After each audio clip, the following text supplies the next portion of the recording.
Hi, my name is Eric, and I'm with Driven Industries, and thank you for watching this video.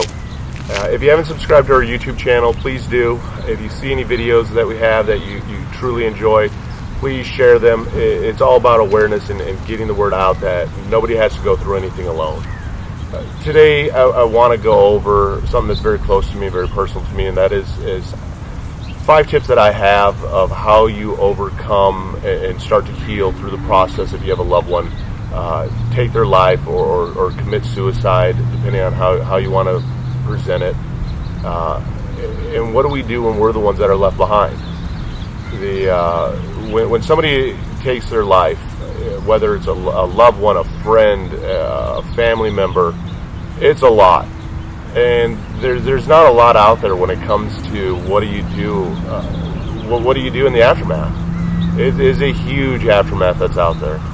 And suicide affects so many people. I mean, alone each day, it's 22 vets a day take their lives. It's something that's a growing trend right now that it can't be. It has to have awareness out there. People have to be able to talk about it because it's okay to be not okay. If you're sick, it doesn't mean that you're weak. And what I found is it is a healing process. It's a long process. And it is a ton of emotions. I mean, we have just lost a loved one. I've been through this twice. I lost my wife and I lost my dad to suicide. There are no books or guides out there or anything of what do you do when this happens. And so I wanted to share with you the 5 things that I did that have really helped me through the healing process. So first off, if you're watching this and you have lost a loved one, my heart goes out to you. I understand what you're going through. I've been through it also. You're not alone in those feelings. And here's what I found that really helped. First and foremost, you can't blame yourself. It's not your right, it's not your place to take on that blame, and it's easier said than done. Especially if it was a child, especially if it was a family member, and somebody extremely close to you, you cannot blame yourself. You want to do more, you wanted to do more, you wish you could turn back time and you can't. And you need to have that time to sit down and come to that realization. And we can do it together. But blaming yourself, we don't know the sickness and the hurt and the pain that was inside their heads that led them down to that road. It was nothing that we did and nothing that we could have done that would have prevented it necessarily. We cannot have the what ifs, because if we have the what ifs, it starts to eat at us and it starts to chip away at who we are. And the last thing that our loved ones wanted was for us to be in pain. They were already in enough pain. And the reasoning behind it can vary, but look at it this way. They're not in pain anymore. They're okay now. And it's your time to be okay.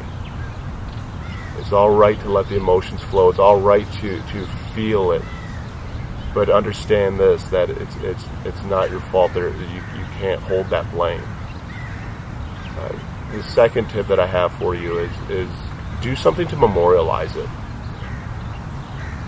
When you start to memorialize it and you start to talk about it, you start to really come to terms with it, it does a lot of healing. Personally, I don't suggest that you go out and get necessarily a tattoo, but I have the semicolon tattoo. And it's all about suicide awareness, and it's about your story isn't over yet. And it's about that I get to tell their story, that I get to share that I knew somebody in this much pain. And anybody that I talk to about it, if they're feeling the same way, they're more than happy to talk back. It reminds me of how much I love this person. It's my special thing.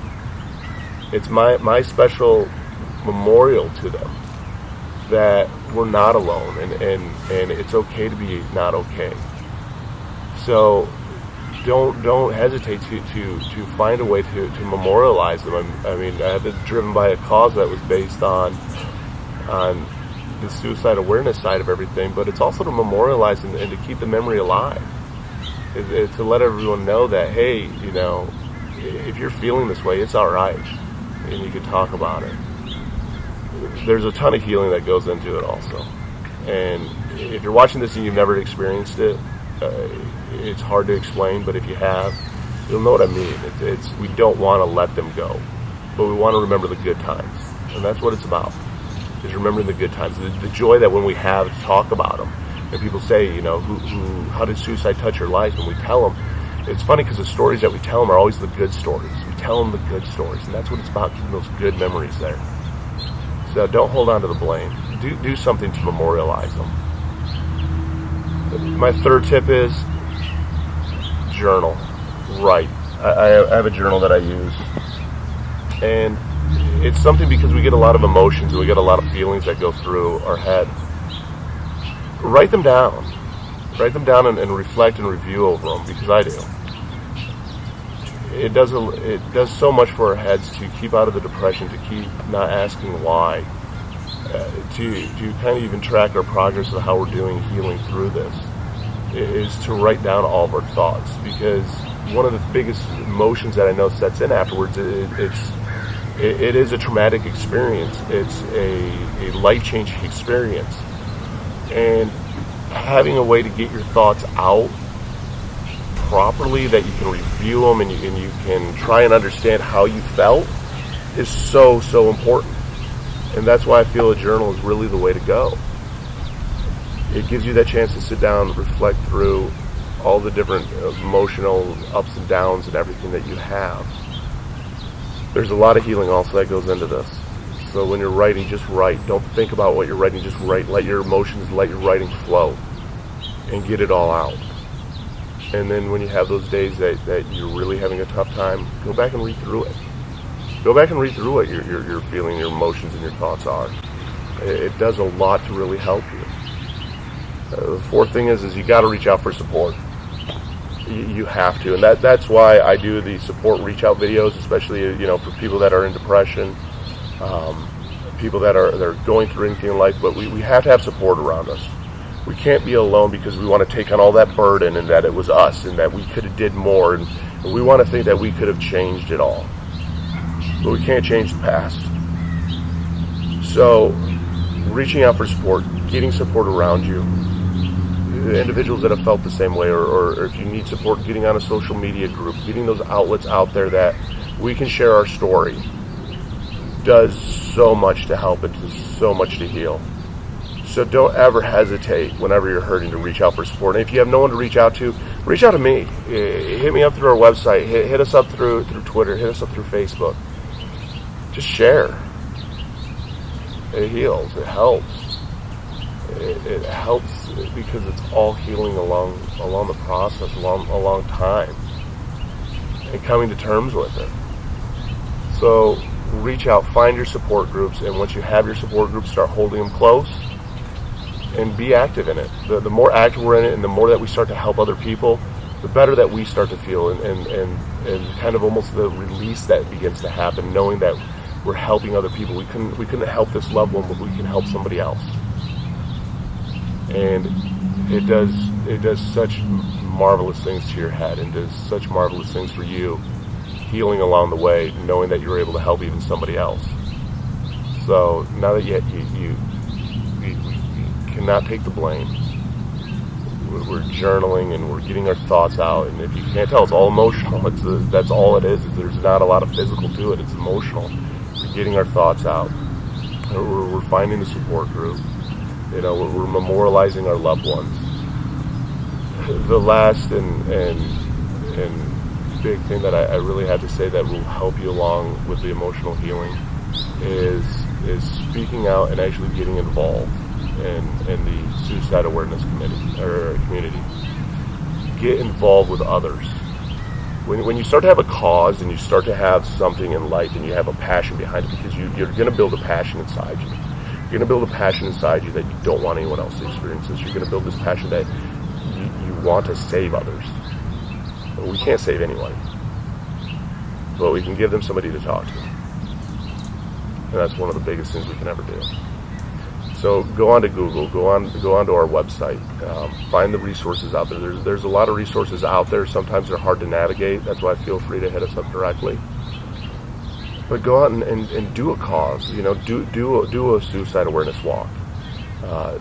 Do something where you're around other individuals that then also help build that support group that I just talked about. Getting out and being active is the whole key. Because what happens is this traumatic experience happens, and we shut down, and we start to get really into our heads, and then the depression starts to sit in. And if we don't find that cause and we stay just in place and in our own heads, it gets worse, and it compounds, and it builds, and we start to self-defeat ourselves. Get out and be active. As hard and difficult as it is, I believe me, I get it. It's kind of like working out, though. It's kind of like anything new that you start. It's painful in the beginning, but you'll be surprised on how the pain starts to slowly fade away. And it's replaced with a sense of pride. It's replaced with a sense of purpose. Getting out there and being active, even if it's just in the small baby steps, it makes a huge difference for your head. It makes a huge difference in the healing process, because this is going to be a journey. This is not these 5 tips here are my personal tips. This doesn't mean that you're going to follow these 5 in a week, you're going to feel better. In a week, it's going to be all perfect. No, it's not. I'm going to tell you that right now. But it's finding those things out there that help you heal. And if you're watching this, share with me some of the things that you've done to heal through. Because finding different methods and different things that have helped you along in this process are so important to anyone who is experiencing it right now. It's so important. So be active in this thread. Share with us the different things that you've experienced and how you've helped to heal and how you helped to overcome. And let us know. Let everybody know. Believe me, that helps along in the healing process also, because now you're helping others, and you get involved in that community, and you get involved with everybody else, and you get to tell the story, you get to tell their story, and you get to tell those happy thoughts, and you get to tell those happy times, and it does so much. So if you know anybody that's lost anyone to suicide, share our videos with them, let them know about us, subscribe to our YouTube channel, get the word out there. Let's make a huge difference. Let's get involved, and we can do this together, and we can heal together. It does so much, and together we can do this. It's not a us. It's not a me thing. It's a we thing. And being a community and being a group, no one has to suffer silently. So let me ask you this: what drives you?